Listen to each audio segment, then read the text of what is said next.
Good evening.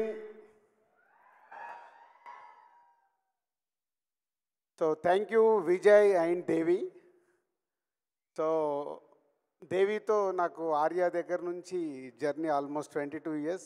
So దేవి ఎలా కష్టపడి song చేస్తాడో, బ్యాక్గ్రౌండ్ స్కోర్ చేస్తాడో, ఒక సినిమాని సూపర్ హిట్ చేస్తాడో నాకు బాగా తెలుసు. సో మీ అందరికీతో ఈరోజు ఈవెంట్ ఉన్నప్పుడు నేను దేవిని అడగడము, దేవి హైదరాబాద్లో ఉన్న వస్తాను సార్ అని రావడం. థ్యాంక్ యూ దేవి. అలాగే విజయ్. సో వి నో ఇక్కడ చాలామందికి సినిమా ఫీల్డ్లోకి రావాలని మీ అందరికి ఉంది కాబట్టి ఆ కోరికతో ఇక్కడికి వచ్చారు. అలాగే చూసిన వ్యక్తి నేను దగ్గర నుంచి విజయ్ ఒక క్యారెక్టర్ ఆర్టిస్ట్గా అన్ని ఆఫీసులకు తిరిగి సో తన ఫొటోస్ ఇస్తే ఆడిషన్ చేసి చిన్న చిన్నవి చేస్తూ ఈరోజు కింగ్డమ్ క్రియేట్ చేయబోతున్నాడు. Thank you Vijay. అండ్ ముందుగా దిల్ రాజు డ్రీమ్స్ కంటే ముందు మా జర్నీ ఎక్కడ స్టార్ట్ అయిందో, సో ఎందుకు దిల్ రాజు డ్రీమ్స్ అనే థాట్ వచ్చిందో ఎక్స్ప్లెయిన్ చేసి తర్వాత విజయ్ చేతుల మీదుగా, దేవి చేతుల మీదుగా వెబ్సైట్ లాంచ్ చేస్తాం. సో శ్రీ వెంకటేశ్వర క్రియేషన్స్ మేము ప్రొడ్యూసర్స్ అయినప్పుడు దిల్ తర్వాత అందరు కొత్త దర్శకుల్ని ఇంట్రడ్యూస్ చేస్తూ సినిమాలు చేస్తూ వాళ్ళు ఈరోజు తెలుగు ఫిలిం ఇండస్ట్రీలో ఉన్నతమైన ప్లేస్లలో ఉన్నారు మా దర్శకులందరూ.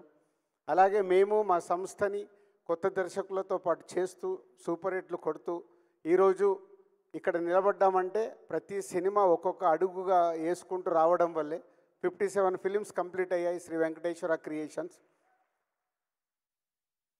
సో నేను కానీ శిరీష్ కానీ ఒక స్క్రిప్ట్ ఫైనల్ నా దగ్గర ఫైనల్ అయిన తర్వాత నెక్స్ట్ శిరీష్ గారు విని దాన్ని ఎస్ బాగుంది బాగాలేదనే డిస్కషన్ చేసుకున్న తర్వాతనే ఒక స్క్రిప్ట్ ముందుకెళ్తుంది. అలాగే ఎడిటింగ్ రూమ్లో కూడా ప్రతి సినిమాని అలాగే అనాలిసిస్ చేసుకుంటూ చెకింగ్ చేసినప్పుడే ఆ సక్సెస్ వస్తుందని నమ్ముతూ ఇక్కడి వరకు 57 ఫిలిమ్స్ కంప్లీట్ చేయగలిగాం.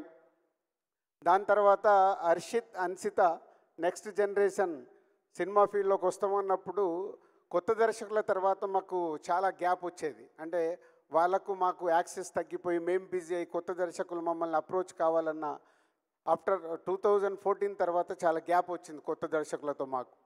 అప్పుడే హర్షిత్, అన్సిత అంటే వాళ్ళు దిల్ రాజు ప్రొడక్షన్ అని బలగంతో పాటు వేణుతో పాటు ఇంకా 3 సినిమాలు స్టార్ట్ చేసి 4 కొత్త దర్శకులను ఇంట్రడ్యూస్ చేశారు హర్షిత్, అన్సిత.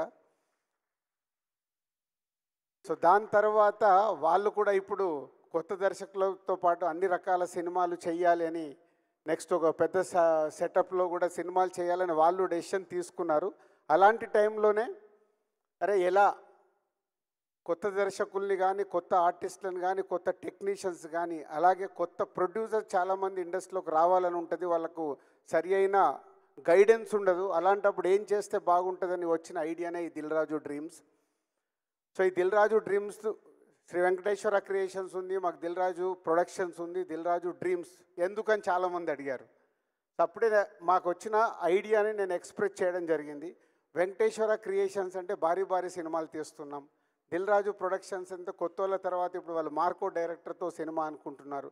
వేర్ ఫోకస్ చేస్తున్న సినిమాల మీదనే ఫోకస్ చేస్తాం కాబట్టి కొత్త టాలెంట్ కోసము టోటల్గా ఒక కొత్త టీమ్నే ఫామ్ చేసినప్పుడే చాలామంది సినిమా ఇండస్ట్రీలోకి రావాలనుకునే వాళ్ళకు ప్రాపర్ ప్లాట్ఫామ్ అవుద్దనే ఆలోచనతో నేను శిరీష్ గారు ఈ నిర్ణయం తీసుకోవడం జరిగింది.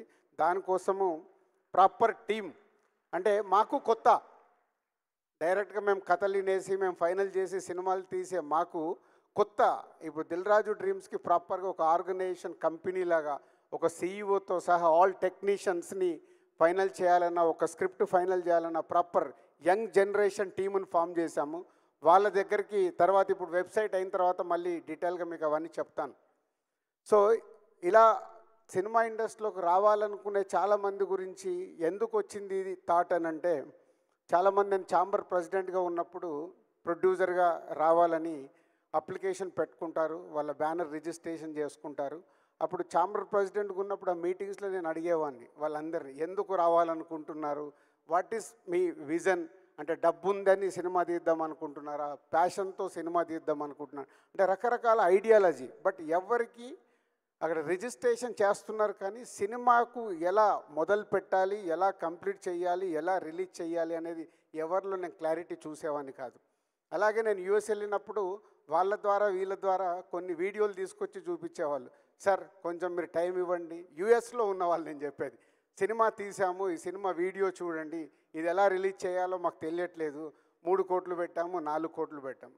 అంటే ఇదంతా సినిమా తీయడం ముఖ్యం కాదు, ఒక కథ దగ్గర నుంచి సినిమా కంప్లీట్ చేసి అది ఆడియన్స్ దగ్గరికి తీసుకెళ్ళడం అనేది నాట్ ఈజీ, చాలా బిగ్ టాస్క్ అది. సో ఇవన్నీ చూసిన తర్వాత ఆ సినిమాల్లో యాక్ట్ చేసిన యాక్టర్స్ ఉన్నారు, టెక్నీషియన్స్ ఉన్నారు, వాళ్ళందరికీ ఒక సినిమా ఫీల్డ్లోకి రావాలి అనే ఒక ఆతృత ఉంది. కానీ యాక్ట్ చేసేసి ఆ సినిమా సరిగ్గా రీచ్ అవ్వలేదనుకో వాళ్ళ సమయం వృధా, టెక్నీషియన్స్ కానీ ఆర్టిస్టులకు కానీ, అలాగే ప్రొడ్యూసర్స్కి మనీ వేస్ట్.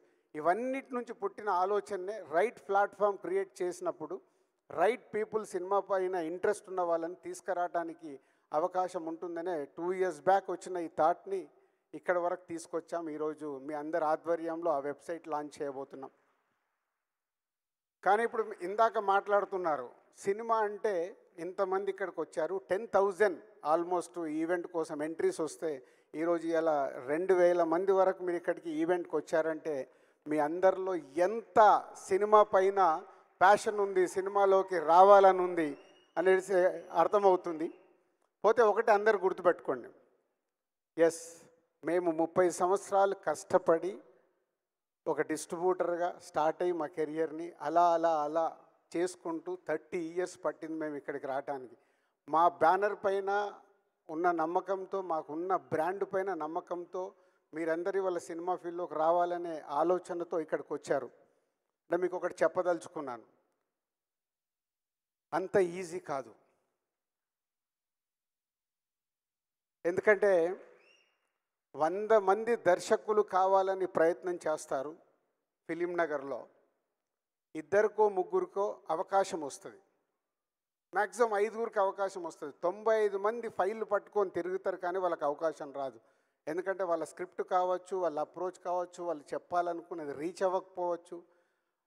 3 to 5% అవకాశం వస్తే అందులో 4 ఫ్లాపులు తీస్తారు, ఒకరు హిట్ సినిమా తీయగలుగుతారు.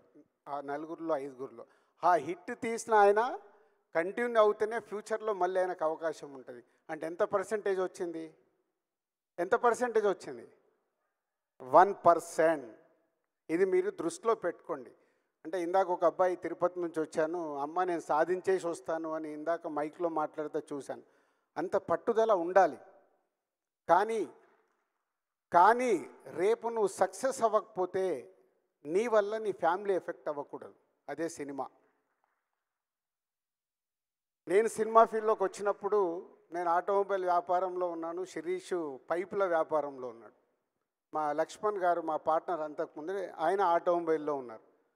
మేము సినిమా ఫీల్డ్లో సక్సెస్ అయ్యే వరకు మా బిజినెస్లు మేము వదులుకోలేదు.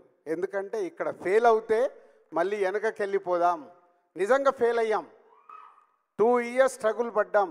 ఎంత స్ట్రగుల్ పడ్డా అది వదలకుండా, సాధించే వరకు వదలకుండా, ఆ బిజినెస్ను వదులుకోకుండా సాధించాం.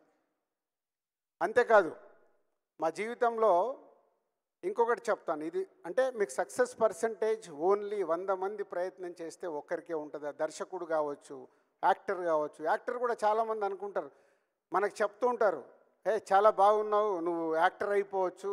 4 ఫ్రెండ్స్ మధ్యలో ఉన్నప్పుడు అరే నువ్వు కామెడీ బాగా చేస్తున్నావురా, నువ్వు ఈజీగా సినిమా ఇండస్ట్రీలోకి వెళ్ళిపోవచ్చు అని ఇలా ఎంకరేజ్ చేస్తారు స్నేహితులు కాబట్టి. కానీ మనదో అది రియాలిటీగా మనం వెళ్ళి దాన్ని సాధించగలుగుతామా లేదా అనేది మీకు తెలియాలి. తెలిసే వరకు అప్పటి వరకు మీరు చేస్తున్న వృత్తిని మట్టుకు వదులుకోకండి. దీనికోసం మీ వృత్తిని వదులుకుంటే అది మీ కుటుంబాలకు ఎఫెక్ట్ అవుతుంది. సినిమా అనేది అట్రాక్షన్. సినిమా అనేది మనకు అలా అట్రాక్షన్లో లాగుతూ ఉంటుంది. మీ జీవితాల మీద అది ఇంపాక్ట్ పడకుండా చూసుకుంటూ సినిమా పైన ప్యాషన్ ఉన్నప్పుడు దీంట్లో పెట్టి ఎప్పుడైతే సక్సెస్ అవ్వబోతున్నారో అప్పుడు మీరు 24 గంటలు కష్టపడాలి. 24 గంటలు కష్టపడితే మా సంస్థలో వచ్చినట్టు మేము కానీ, ఒక విజయ్ దేవరకొండ, ఒక దేవిశ్రీ ప్రసాద్, ఒక రవితేజ, ఒక నాని, వీళ్ళందరూ ఇండిపెండెంట్గా సక్సెస్ అయ్యి వాళ్ళ తెలుగు సినిమా ఇండస్ట్రీలో ఉన్నత శిఖరాల్లో ఉన్నారు. పాత జనరేషన్లో రజనీకాంత్ గారు కానీ, చిరంజీవి గారు కానీ, వాళ్ళు ఎక్కడికి వెళ్ళి వచ్చారు. కానీ అంత హార్డ్ వర్క్ చేశారు. సినిమా అంటే అంత హార్డ్ వర్క్. వేరే పనులలో చేస్తాం, 8 గంటల డ్యూటీ ఉంటుంది, మ్యాక్సిమం 9 గంటలకు ఆఫీస్కి వెళ్తే 5 గంటలకు వచ్చేస్తారు. ఇందాక అనిల్ రావిపూడి అన్నాడు చూడు, దిల్ రాజు కాదు రన్నింగ్ రాజు పెట్టాలని ఎప్పుడు ఆలోచన. 5 గంటలకు లేచిన నుంచి ఏం చేయాలి, ఎలా జరుగుతున్న సినిమాని ఎలా సక్సెస్ చేయాలి, అలా ఉంది కాబట్టి ఈ 30 ఇయర్స్లో మేము ఇక్కడ ఉండగలిగాం. సో ఇండస్ట్రీలోకి రావాలంటే మొదటిది మీ వల్ల మీ కుటుంబానికి ఎఫెక్ట్ అవ్వకూడదు. 2, ఇక్కడికి వచ్చిన తర్వాత మీరు సక్సెస్ దగ్గరికి రీచ్ అవ్వాలంటే 24 గంటలు సినిమా సినిమా సినిమా సినిమా అంటేనే సక్సెస్ అవుతారు. ఇది గుర్తుపెట్టుకోండి. సినిమా ఫీల్డ్లోకి వచ్చేస్తారు. సరే, ఇప్పుడు దిల్ రాజు డ్రీమ్స్ అనేది మేము ఏదో ప్లాట్ఫామ్ క్రియేట్ చేస్తున్నాం. దీని ద్వారా మీరు అప్లికేషన్లు ఇస్తారు. దాన్ని మా టీం స్క్రూట్నీ చేసి టాలెంట్ ఎలా ఉంది ఏంటి అని వాళ్ళు స్టడీ చేసి వాళ్ళు టీంలో మెజారిటీ పీపుల్ లైక్ చేసిన తర్వాత అది మా దగ్గరకు పంపిస్తారు. ఇది మీరు చెక్ చేయండి. అప్పుడు మా దగ్గరకు వచ్చాక ప్రతి వీక్ మేము కొంచెం టైం స్పెండ్ చేసి దాన్ని చెక్ చేసి ఓకే చేస్తాం.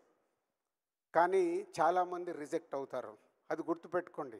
చాలామంది రిజెక్ట్ అయినప్పుడు మీరు వీక్ అవ్వకూడదు. అరే దిల్ రాజు డ్రీమ్స్ మేము పెట్టాం, మమ్మల్ని రిజెక్ట్ చేశారని. మీలో టాలెంట్ ఉన్నప్పుడే, ఆ టాలెంట్లో నేను చెప్పాను కదా 1 to 5 మెంబర్స్, ఆ 5లోకి వెళ్ళాలంటే మీలో ఎంతో టాలెంట్ ఉంటే కానీ ఆ 5లోకి వెళ్ళలేరు. 95% వెనకకి వెళ్తారు. సో దీన్ని మీరు దృష్టిలో పెట్టుకొని ఎప్పుడు ఆ కాన్ఫిడెంట్గా మీలో ఉన్నప్పుడే సక్సెస్ అవుతారు. అలాగే సినిమా ఫీల్డ్లోకి వచ్చిన తర్వాత చాలా మోసాలు ఉంటాయి. ఇక్కడ మోసాలంటే సినిమాలోకి రావడానికి చాలామంది ప్రొడ్యూసర్లు ఉంటారు. ఎప్పుడు చెప్తారు, సార్ మేము 2 crores అనుకొని మొదలు పెట్టాము, 4 కోట్లు అవుతుందని. మొదలు పెట్టడానికి మన చుట్టుపక్కల ఉన్న వాళ్ళు 2 కోట్లే చెప్తారు, అయిపోయే వరకు అది 4 కోట్లు అవుతుంది. మీరు ఆస్తులు అమ్ముతారు, సినిమా తీయాలనేది ఎక్కడి నుంచి అప్పు తీసుకొస్తారు, మధ్యలో స్టక్ అయిపోతారు. Be careful. సినిమా ఫీల్డ్లోకి ఒక ప్రొడ్యూసర్ కావాలంటే మీకు అవగాహన ఉండాలి.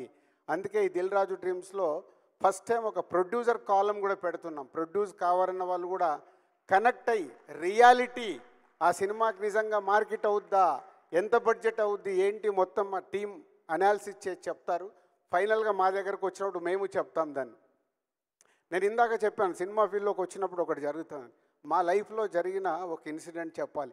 కానీ ఆ రోజు మేము చాలా తెలివిగా యూటర్న్ చేసుకొని ముందుకెళ్ళాం కాబట్టి సక్సెస్ అయ్యాం. 1996లో మేము సినిమా ఫీల్డ్లోకి వచ్చినప్పుడు మహేందర్ రెడ్డి గారని మా కజిన్ బ్రదర్ ద్వారా ఇండస్ట్రీలోకి వచ్చి తర్వాత మేము ఓన్గా స్టార్ట్ చేసాం. ఓన్గా స్టార్ట్ చేసినప్పుడు ఒక సినిమా కొందామని ఒక ప్రొడ్యూసర్ని డైరెక్టర్ అప్రోచ్ అయ్యి సినిమా కొన్నాం నైజాం ఏరియాకి. కొంటే వాళ్ళ సినిమా ఓపెనింగ్ రోజు నన్ను, మా శిరీష్ గారు, లక్ష్మణ్ గారు అన్న ముగ్గురం కలిసి వెళ్తే, సార్ మీరు చాలా బాగున్నారు, మీరు యాక్ట్ చేస్తారా అన్నారు. ఒకసారి ఇలా చూసుకొని, అంటే ఏం చెయ్యాలండి అన్న. ఒక చిన్న క్యారెక్టర్ ఉంటుంది సార్, చెయ్యండి, ఎలాగో మీరు సినిమా కొన్నారు కదా అని. మేము చూసుకొని ఒక ప్రయత్నం చేద్దాము ఏముంది అని అనుకున్నాం. సో ఆ ఓపెనింగ్కి వెళ్తే శిరీష్ గారికి, నాకు, లక్ష్మణ్ గారికి అన్ని బ్యానర్లు కట్టారు. లేని మనకు అన్ని బ్యానర్లు కట్టారు, అసలు మనమే కొత్త వాళ్ళము, మనకు అంత సీన్ లేదు, వీళ్ళు ఎందుకు బ్యానర్లు కట్టారని మాకు ముందు డౌట్ వచ్చింది. వెళ్ళిపోయాము, పూజా కార్యక్రమాలు అయినాయి, వాళ్ళు షూట్ ఏదో చేసుకుంటున్నారు, మమ్మల్ని కూర్చున్నాము, మధ్యాహ్నం భోజనం చేశాము. 2:30 తర్వాత ఎవరు వచ్చి నాకు ఇలా మేకప్ వేశారు. మేకప్ వేస్తే శిరీష్ గారు, లక్ష్మణ్ గారు ముగ్గురం కూర్చున్నాము. అలా కూర్చున్నాం. 2:30 అయిపోయింది. ఈవినింగ్ 5:45, 6 టైంలో పిలిచి, సార్ మీకు షాట్ వచ్చింది రండి అన్నారు. షాట్ వెళ్తే ఒక అమ్మాయిని నన్ను పట్టి ఒక గంట కొట్టించారు. గంట కొట్టి మేము రిటర్న్లో వెళ్ళేటప్పుడు మేము ముగ్గురం ఒక కారులో వెళ్తూ, ఆహా ఏం సోప్ వేసాడు మనకు. అంటే ముందు ఆ సినిమా కొన్నాము, కొంటూ వాళ్ళతో జర్నీ చేయడానికి ఏం సోప్ వేశారని రియలైజ్ అయ్యి నెక్స్ట్ డే మార్నింగ్ వెళ్ళి, దయచేసి యాక్టింగ్లు ఇవి మాకు వద్దండి, సినిమా కొన్నాము, మీరు సినిమా కంప్లీట్ చేశాక చూద్దామని. ఆ రోజు అక్కడి నుంచి మేము ఎగ్జిట్ అయినామంటే మళ్ళీ ఆ సినిమా గురించి మేము ఆలోచించాలి. ఇచ్చిన డబ్బు వదిలేసుకున్నాం. వదిలేసుకొని నెక్స్ట్ ఏంటని మళ్ళీ మొదలు పెట్టాం. అంటే ఆ రోజుకిన మేము ఆ ఆలోచనకు రాకుంటే మేము అక్కడే ఆగిపోయేవాళ్ళం. అక్కడ జరుగుతున్నది అర్థం చేసుకొని మేము ముగ్గురం మాట్లాడుకొని బయటకు వచ్చి, ఇంకా మనకి ఇది వద్దు, వాట్ నెక్స్ట్ అని ముందుకు వెళ్ళిపోయి నెక్స్ట్ సినిమాలు ఏంటని దాని మీద ఫోకస్ చేశాం. అంటే మీకు ఎందుకు ఎగ్జాంపుల్ చెప్పానంటే, మా లైఫ్లో బిగినింగ్లో జరిగిందంటే సినిమా ఫీల్డ్లో ఇలాంటివి చాలా జరుగుతూ ఉంటాయి. సో ఇండస్ట్రీలోకి రావాలనే వాళ్ళు చాలా ఆలోచించుకొని మన చుట్టుపక్కల జరిగేటి అవగాహనతో చూసి ముందుకు రావాలి. అర్థమైందా? ఇది నేను ఎప్పుడు ఎక్కడ ఏ మీడియాలో కూడా చెప్పలే, కానీ ఈరోజు ఈ ప్లాట్ఫామ్ మీద ఎందుకు చెప్పాలనుకున్నామంటే 10,000 మంది మాకు రిజిస్ట్రేషన్స్ వచ్చాయి ఈ ఈవెంట్కి రావడానికంటే. వరల్డ్ వైడ్గా 1,00,000 నుంచి 2,00,000 మంది ఈరోజు సినిమా ఫీల్డ్లోకి రావడానికి ఈ ప్లాట్ఫామ్ని వాడుకోవడానికి సిద్ధంగా ఉన్నారనేది మాకు అర్థమైంది. సో వాళ్ళందరికీ ఈ డయాస్ నుంచి నేను చెప్పాలనుకున్నది చెప్పాను. And thank you very much. మన విజయ్ దేవరకొండ గారు, దేవి గారితో వెబ్సైట్ లాంచ్ చేసిన తర్వాత మళ్ళీ కంటిన్యూ చేస్తాం. ఏదైనా క్వశ్చన్స్ కానీ ఏదైనా ఉంటే కంటిన్యూ చేస్తాం. Thank you.